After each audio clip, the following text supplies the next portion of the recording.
Es común escuchar sobre protección consular a migrantes mexicanos, sobre todo en Estados Unidos. Pero, ¿sabemos cómo se realiza esta protección? En este video explicaremos los diferentes programas y estrategias de la Secretaría de Relaciones Exteriores para defender los derechos e intereses de las personas mexicanas en el exterior. Y lo haremos con ayuda de memes. Para ello, tenemos que hablar primero de la diplomacia consular.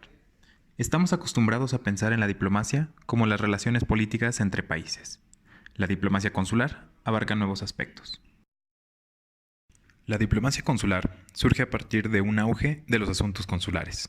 Esto se debe a la globalización, a la alta movilidad de las personas, a que hay mayor cobertura mediática y por lo tanto mayores expectativas sobre cómo debe responder un consulado o embajada. Hay un cambio en la relación entre Estado y ciudadanía. Esto lleva a que haya más casos de alto nivel, negociaciones bilaterales o multilaterales sobre temas consulares y nuevas responsabilidades para los consulados. México, al tener más de 12 millones de nacionales fuera de su territorio, ha desarrollado una diplomacia consular que se refleja en poner a la persona en el centro de la atención, por encima de los procesos, en el empoderamiento de las comunidades como estrategia de protección preventiva, en alianzas estratégicas con autoridades de todos los niveles en otros países, así como organizaciones de la sociedad civil y actores económicos, entre otros. México también posiciona los asuntos consulares en foros multilaterales y coopera con otros países para intercambiar buenas prácticas y atender emergencias que involucren a mexicanos. Las herramientas muy útiles en el marco de la diplomacia consular mexicana son los protocolos de atención consular para grupos vulnerables. Ejemplos de ello son el de niñas, niños y adolescentes migrantes no acompañados, el de personas víctimas de violencia basada en el género y el de víctimas mexicanas de trata de personas en el exterior. Asimismo, existe el proyecto para migrantes indígenas y un proyecto para personas lésbico, gay, bisexual, transgénero, intersexual y queer. Estos protocolos ayudan a tener procedimientos ya establecidos para brindar una mejor atención consular a estos grupos. Otro aspecto fundamental es la protección preventiva. Estas son acciones para reducir riesgos y vulnerabilidades de los mexicanos en el exterior. Al principio eran más que nada informativas, pero hoy en día incluyen muchas acciones que incluyen empoderar a las comunidades y facilitar su integración a la sociedad de destino para que sean capaces de defenderse y de hacer valer sus derechos. También es muy importante dar el mensaje de que sin importar su situación migratoria, particularmente en Estados Unidos, las personas migrantes tienen derechos. La protección preventiva no depende además solo de los funcionarios consulares. También puede ser la propia comunidad la que, al compartir información relevante, puede evitar que sus familiares, amigos o conocidos entren en riesgo, ya sea de desastres naturales, de situaciones migratorias o ante cualquier otro fenómeno que los pueda poner en peligro. La evolución de las tecnologías de la información ha permitido que la protección consular también llegue por medios digitales.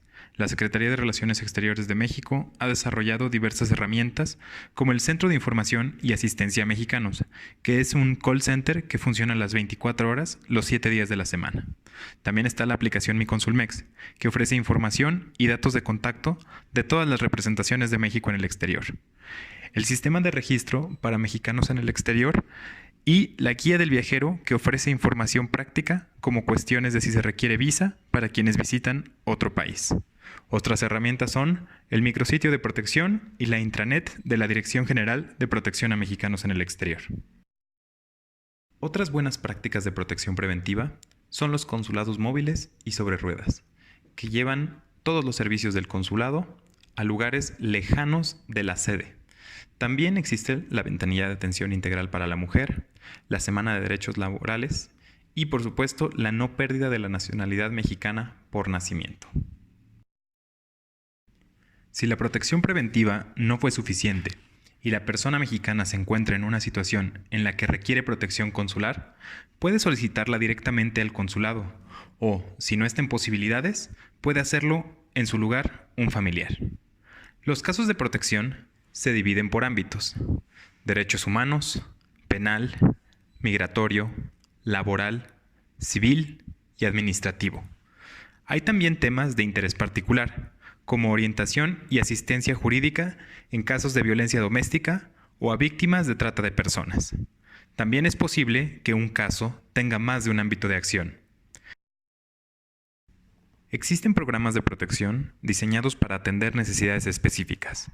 Ejemplos de ello son el de repatriación de restos de personas mexicanas fallecidas en el exterior, la protección consular a la persona mexicana en situación de insolvencia económica temporal, las visitas de protección consular que se hacen a cárceles y centros de detención migratoria, la repatriación de personas mexicanas en situación de vulnerabilidad, como quienes tienen una enfermedad grave, la protección consular a la persona mexicana migrante y a las víctimas de trata de personas en el exterior, entre otros. Parte fundamental de la protección consular son los programas legales. Ejemplo de ello es el programa de abogados consultores, que funciona en todo el mundo y en el que cada representación, ya sea consulado o embajada, cuenta con abogados que les dan asesoría legal de manera gratuita ante casos específicos. También está el programa de asistencia jurídica mediante asesorías legales externas. Este funciona en Estados Unidos. También funciona en Estados Unidos el programa de asistencia jurídica a casos de pena capital y los grupos asesores sobre derechos civiles de los mexicanos en Estados Unidos. Estos, mediante el litigio estratégico, buscan incidir en casos de mucha relevancia que puedan generar una jurisprudencia que ayude a los mexicanos y o a las personas migrantes en el futuro. El programa de asesorías legales externas, también conocido como PALE, ha sido una excelente herramienta para que los mexicanos cuenten con representación legal de calidad y a bajo costo, lo cual se refleja en mejores resultados en los procesos legales que ellos enfrentan. Una parte menos conocida de la protección, pero que es igualmente importante, son los temas de derecho de familia. Esto incluye adopciones internacionales, custodia de menores, restitución internacional de menores y cobro de alimentos en el exterior. Una diferencia muy importante es que en este caso no se trata específicamente o exclusivamente de personas mexicanas, sino que más bien se trata de personas que están en territorio mexicano. Con la globalización es cada vez más común encontrar familias con padres de diferentes nacionalidades. Sin embargo, cuando en estas familias llega a haber diferencias, es común que uno de los progenitores tome a los hijos y los lleve a otro país. Esto puede derivar en una sustracción o una retención ilícita de menores. Para ello, existen dos convenciones que tienen como objetivo restituir al menor sustraído, es decir, regresarlo al país donde él tenía su vida normal, hacerlo de la manera más rápida posible y hacer que se respete el derecho de custodia y de visita. En este caso, la Dirección de Protección atiende los casos en los que un menor ha sido sustraído a México o, por el otro lado, cuando un menor que normalmente residía en México fue llevado a otro país. En los casos de derecho de familia, es muy importante que el funcionario se apegue a los procedimientos y que evite engancharse o tener alguna preferencia emocional. Si bien los casos muchas veces involucran temas bastante complejos de familia, el funcionario debe siempre apegarse solamente a aquello que marcan las convenciones y a lo que es su responsabilidad como autoridad. El cobro de alimentos en el exterior se da cuando un padre se muda a otro país y deja de pagar o de mantener a los hijos. En este caso, al estar en países diferentes, hay también un tema legal y por lo mismo se debe de buscar este cobro de alimentos mediante dos convenciones: la Convención sobre la Obtención de Alimentos en el Extranjero o la Convención Interamericana sobre Obligaciones Alimentarias. Sin embargo, un tema muy particular que se tiene con Estados Unidos es que el cobro de alimentos entre México y ese país no se puede dar al amparo de las convenciones existentes, por lo que depende de la reciprocidad que haya entre los estados de Estados Unidos y de México. Este caso hace particularmente importante el trabajo de los consulados y las delegaciones para llevar a cabo todas las gestiones necesarias. En los casos de cobro de alimentos en el exterior, es muy importante que la persona que está solicitando que se pague esa manutención cuente con los datos para localizar a la persona que lo debe, al deudor, ya que sin esto es muy difícil iniciar el proceso. Al ofrecer atención consular, es importante prestar atención especial a la igualdad y no discriminar, respetar a los derechos humanos y ser eficiente, así como aplicar el principio pro persona, que significa que si hay dos disposiciones legales y una de ellas favorece a la persona que está siendo atendida, hay que optar por ese.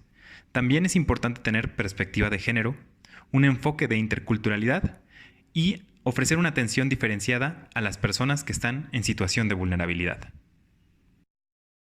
Los casos de protección consular implican el atender directamente a personas que muchas veces se encuentran en situaciones muy difíciles de su vida. Por eso, a la hora de atenderlos, es importante seguir las siguientes recomendaciones: establecer confianza y suscitar empatía, mantener un trato amable, mostrar interés al escuchar, ofrecer un ambiente agradable para que la persona se sienta dispuesta a compartir, identificar el estado anímico de la persona, así como sus necesidades específicas. Hay que buscar y valorar las alternativas de solución junto con la persona, evitar imponerlas en todo momento. Y también es fundamental respetar la opción que la persona elija. Una vez que se ha decidido, también es importante informarle sobre las implicaciones de esta alternativa seleccionada, de tal forma que conozca los pros y los contras y todo el proceso que se debe llevar a cabo después. En temas de transparencia y protección de datos personales, es importante señalar que la información que posee el Estado es pública. Sin embargo, en los casos de protección, al tratarse de datos personales, estos son confidenciales. Algunos consejos para funcionarios que atienden casos de protección son: conocer su circunscripción, es decir, el área que su consulado o embajada cubre. Estar muy pendientes del celular de protección. Todos los consulados y embajadas tienen un número de emergencia al que los mexicanos pueden llamar cuando se encuentran en una. Es importante también informar de los casos a la Dirección General de Protección a Mexicanos en el Exterior, que es el área que se encarga de llevar estos temas. También tienen que manejar el SIPSE, el Sistema Integral de Protección Consular, de manera eficiente, para reportar los casos en tiempo real. Deben también conocer la normatividad de protección y tomar decisiones de acuerdo con los lineamientos de la Secretaría de Relaciones Exteriores y la Dirección General de Protección a Mexicanos en el Exterior. Dos cosas que es útil precisar al hablar de protección consular son: primero, que un funcionario consular no tiene capacidades para representar a un mexicano ante tribunales de otro país. Para eso, precisamente, es que se han creado programas como el de asesorías legales externas. Y el segundo es que todo trámite ante autoridades migratorias de otro país, como pedir una visa, dependen de la persona interesada. Los consulados y embajadas de México en el exterior están para protegerte.